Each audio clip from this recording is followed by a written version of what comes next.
Shalom,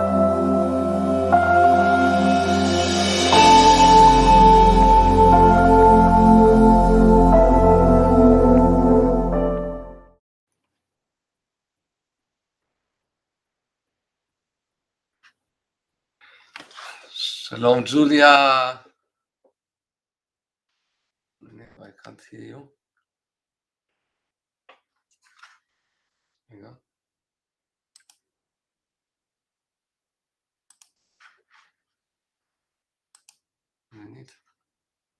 Can you hear me? I can't hear you.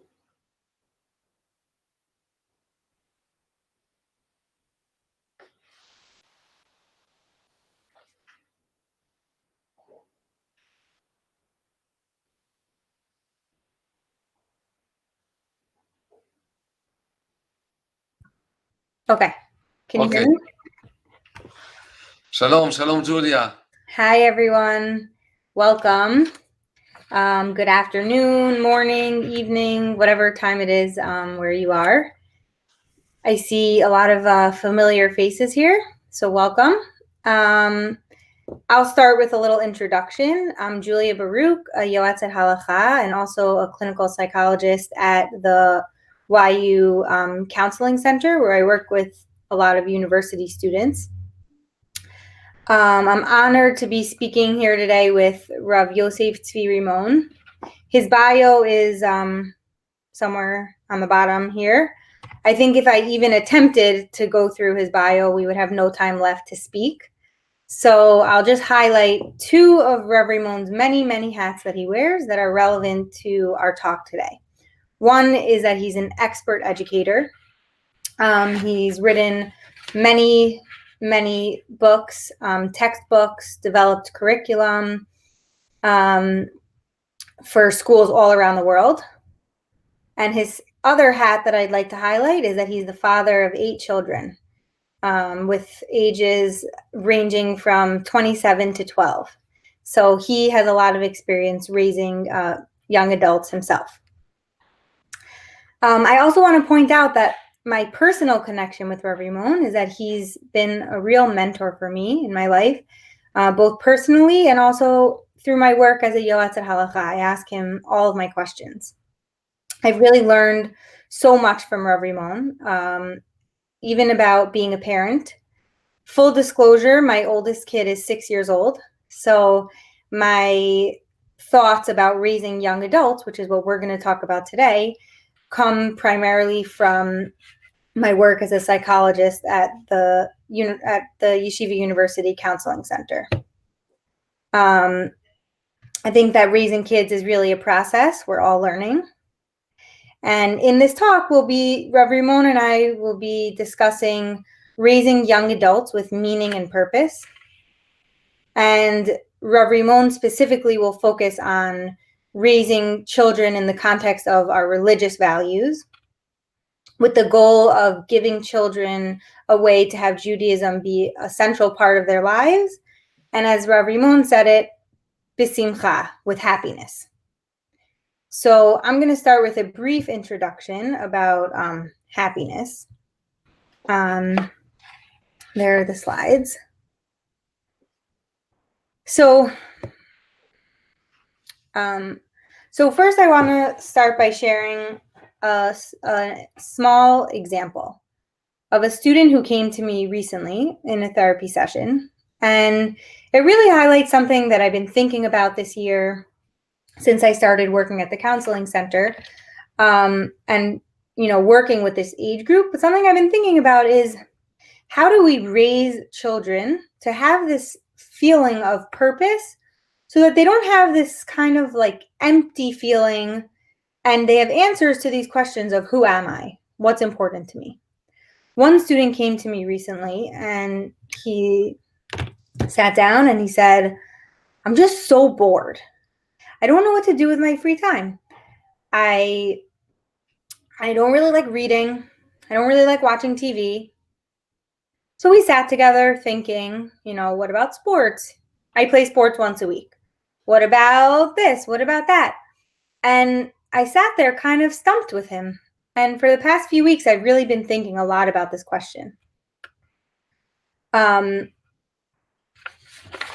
So I'm gonna start with a little bit of literature from the field of psychology, and then Rav Rimon will talk specifically about the religious aspect.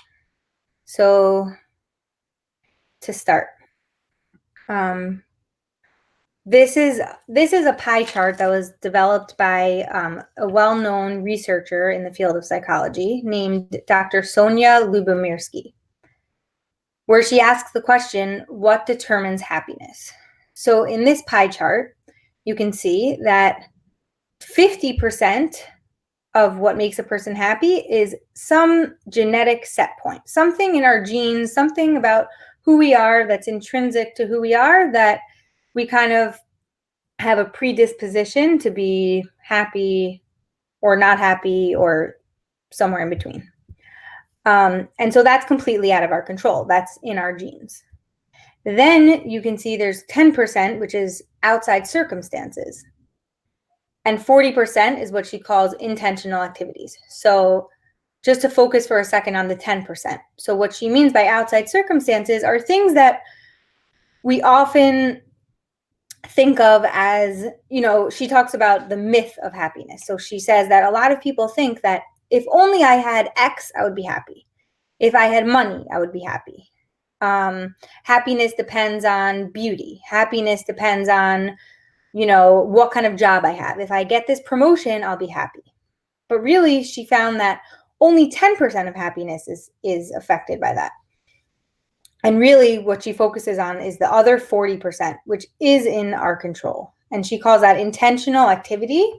And intentional activity to her means a lot of things. She gives a lot of examples in this book called The How of Happiness. I highly, highly recommend it. And here are some examples that she gives. So she talks about acts of kindness, which is also central to our religion, chesed. Nurturing social relationships, and that brings people meaning and happiness in their lives. Committing to goals and values and really thinking about these things. Practicing religion and spirituality, which we'll talk about. And then something that she calls flow experiences. So she explains that flow is, when you're so engrossed in doing something that you kind of forget everything else. You're so into it that you feel this feeling of flow, and you're so into it you can't stop what you're doing. And she explains, quote, when in flow, people report feeling strong and efficacious at the peak of their abilities, alert, in control, and completely unself-conscious. They do the activity for the sheer sake of doing it. And I think that last line, doing something for the sheer sake of doing it, is really important to highlight here. And other psychologists have shown that praising the process for children and young adults leads to higher self-esteem. And self-esteem is really important in feeling fulfilled and finding things that align with your values and feeling like you have meaning in your life. And so Dr. Sonia Lyubomirsky says that they do the activity for the sheer sake of doing it, which is so important, more than the outcome. And we see from other researchers, Dr. Madeline Levine, who's a clinical psychologist, she talks a lot about praising the process with children instead of the outcome. That when we're so focused on grades on tests and what your ultimate job is and how much money you have and playing baseball just to win, then you kind of miss out on the process. And praising the process really creates this sense of pride in children. It makes me think of, I said my oldest is 6 years old. So last week he said to my husband, I love playing baseball because it's so fun and it's good exercise. And I remember stopping in that moment and thinking, wow, if only we could kind of capture this moment. How do I cultivate this feeling of enjoying what you're doing just for doing it and not for how many points you score and how well you do and how many games you win, but just how can we go back to that innocence of a 6-year-old who really just thinks about playing baseball just because it's fun, not because you win. And so Dr. Levine says, quote, success contributes mightily to self-esteem. Kids have to do something and do it well to get a self-esteem boost. So it's not just that having self-esteem leads to success, but that success contributes to self-esteem. And when we do things that align with our values, they become more intentional. And so in Judaism and in life, our values keep us grounded. And for us here in this space, we're talking about how religion and spirituality can be our North Star. They can be our compass, guiding us to lead meaningful lives. And now we're going to hear from Rav Rimon, where he'll explain his philosophy on how to raise children in this way. I also just want to point out that there's a little thing on the side where you can post questions, where it says questions and answers. And I'll look at that at the end. And if we have any time, I'll ask Rav Rimon those questions. Maybe we'll have time for 1 or 2 questions. טוב, שלום, שלום לכולם, שלום ג'וליה. It's nice to see how you brought so important thing in short time, and I'll try to continue and to follow it to Yahadut. First of all, I want to say, the Gemara in Bava Batra says that was one Rabbi Yoshua ben Gamla that he created the schools that before someone who had the father to teach him new Torah, someone who didn't know Torah, and Rabbi Yoshua ben Gamla created it like schools that everyone will, a Rebbe will teach lots of kids. School is a wonderful thing, but it's also can cause problems because the responsibility should be all the time on the parents, not on no one else. Once I went to Florida and I met with a woman that I wanted her to sponsor a special curriculum that I do, that I wanted to create for learning children and parents together. A book, and she says, what do I need it? I said, what do you mean? To learn with your children. So she said, what do you mean? For what am I paying $20,000 a year for school that I would need to learn with my children? I heard it, I was shocked to feel that, okay, school will teach. So we have to know school should teach, of course, but nothing can change parents. Joseph in Egypt, Chazal tells us that he was saved from the sin with the wife of Potiphar because he saw דמות דיוקנו של אביו או דמות דיוקנו של אמו. He saw his father, mother in his imagination. Chazal tells us that when Yosef wants to tell his siblings, to tell Yaakov Avinu that he's alive, he sends agalot. And when Yaakov Avinu saw those agalot, Vatechi ruach Yaakov Avihem, and why? Because 22 years ago they learned together the parsha of Egla Arufa. 22 years before. How big influence has the learning of parents and children? It can keep Joseph 22 years. And we have to try to learn with the children and to understand no one can change our learning with the children. Another thing, Julia spoke before on Sh'ot Pnai. Julia, maybe you can bring the slide. We'll go back afterwards. It's in Hebrew, but I'll speak on it. Free time. Free time is one of the dangerous things today. Children, they have nothing to do. They watch TV, they watch the internet, they go media, other things. But on the other hand, if we'll know how to use this free time in a positive way, we can succeed to bring the children to a highest level that no one can do. School can do with them some things, but school can do with all of them together. School cannot take care of each child separately. This is our job. There is a child that he wants to learn more. There is a child that maybe his goal is not learning so much. Maybe with him you need to play more.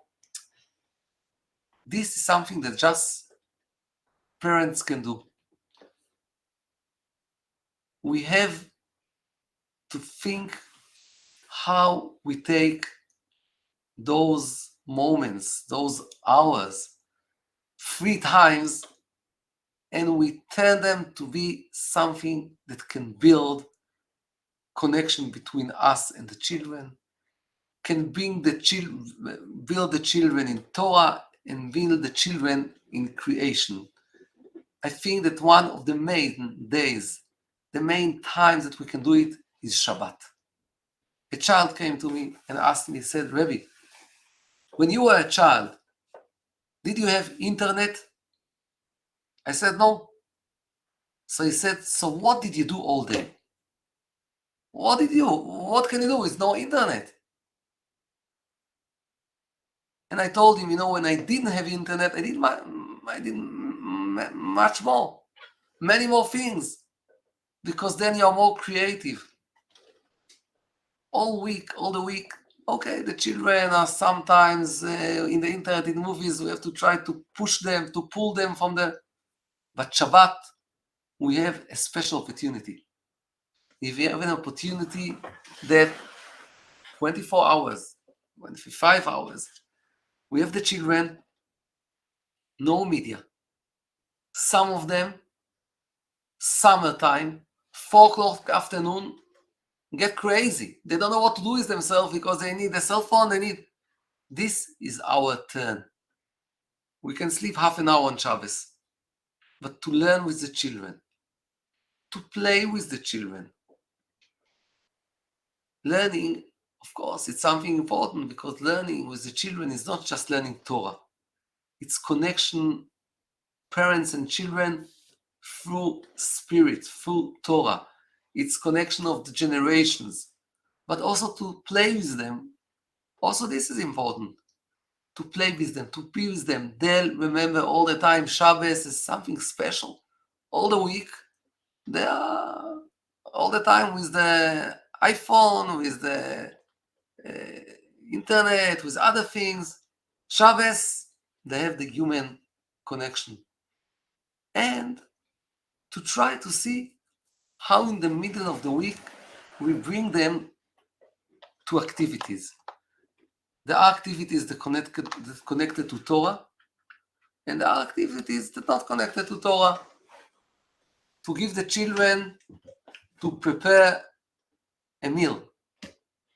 To make things, also if it's easier for you that you'll make it by yourself or buy it, okay? They are partners. To help them and to show them how to prepare Dvar Torah for Shabbos table. So maybe on a Thursday or Friday, you find an hour, half an hour to sit with them, to show them how they can prepare something like this. There are other things that they can do as siblings, to think on games together, to think on maybe activities that someone makes to the rest of the family, rest of the siblings, because he's good in sports, the other one is good in other things. Today, the children have, I think, a very special soul. If they wouldn't have something like this, they wouldn't be able to be normal with all the things that we have in the last 20 years. I think that all the internet and the cell phone and all those things, in the end, they should bring the world to a better place. But when you have new power, it's also complicated. It also can be dangerous. Not always it's easy to take them to be active.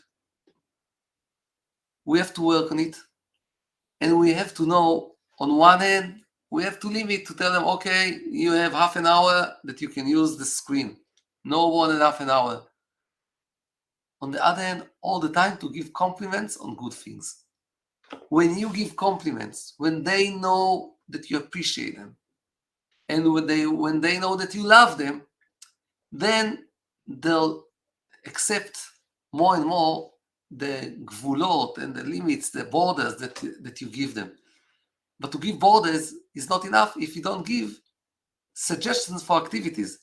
If you are not with them, as I said before, play with them, cook with them, make something, all the siblings together, go to a walk together, prepare Dvar Torah together, and give them on Shabbat, especially, the ability to feel that all the family is together, that we love each other, we play together.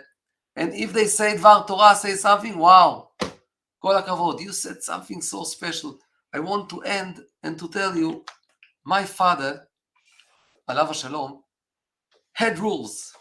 I couldn't do whatever I wanted to do at home. I had rules. But all the time, my father gave me compliments. All the time. I was saying Dvar Torah that wasn't so brilliant. I was Kita Bet maybe. And my father said, wow, you said Dvar Torah. You have to write it after Shabbos. It's so brilliant. When I became Bar Mitzvah, I was laning in Tel Aviv. There were places that needed Bal Koires, so I sometimes laned in 3 places. My father came to me, to all of them. I told him, you heard me, and it's an hour walk in Tel Aviv. He said, I'm going to miss your laning? And he came, went with me here and there, and lots of things that he gave me, the confidence. He gave me the understanding that I do good things. And sometimes parents are afraid to give borders, but as much as you know to give compliments, to appreciate, and to love, then it would be easier for you also to give borders. Julia, I'm back to you. We haven't gotten any questions yet. Let me see. If anyone has any questions, you could put them in the questions and answers box that only Rav Rimon and I can see.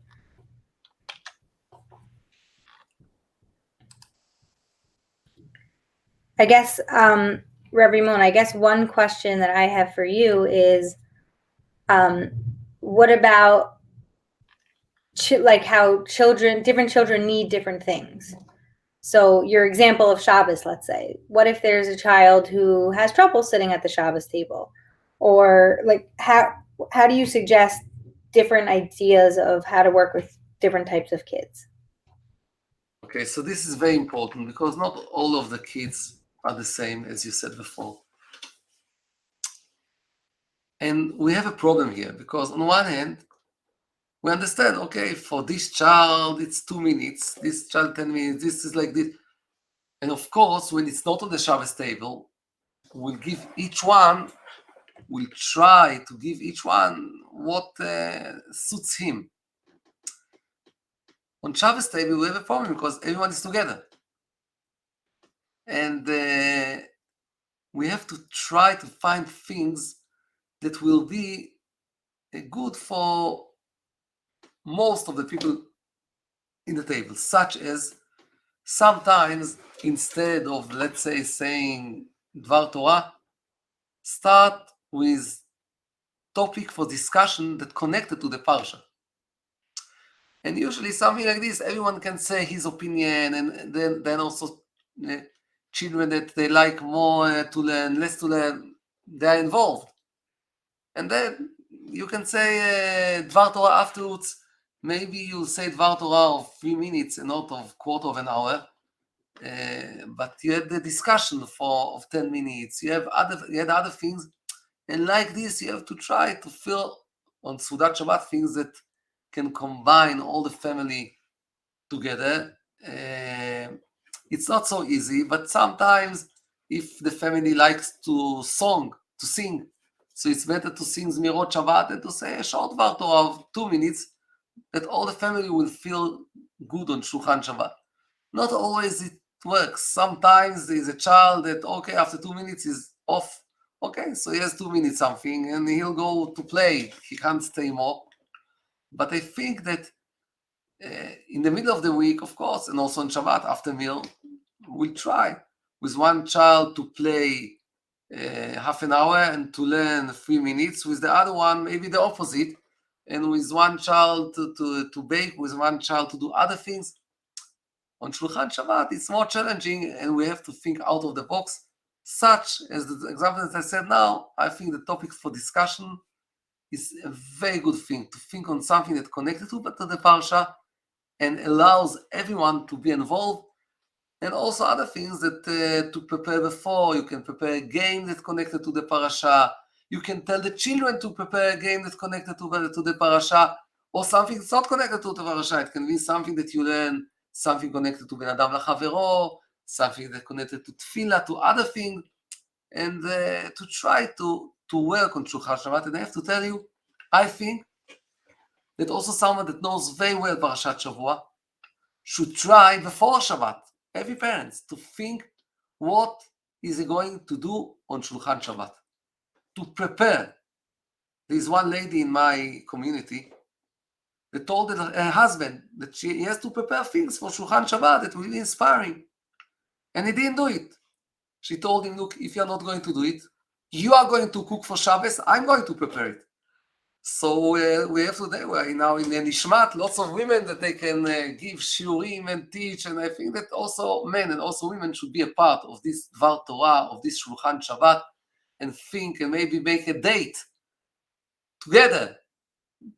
My wife and husband, a date of an hour, Yom Chavishi, Thursday.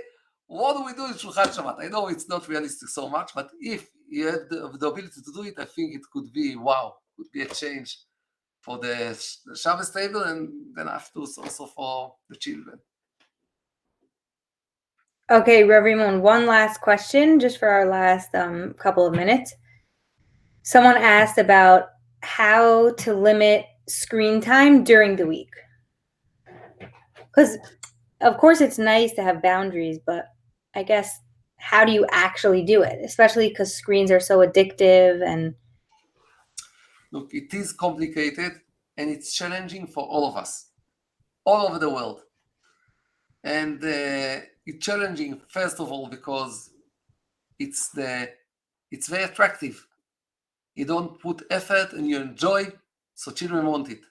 And secondly, it's the best babysitter for us.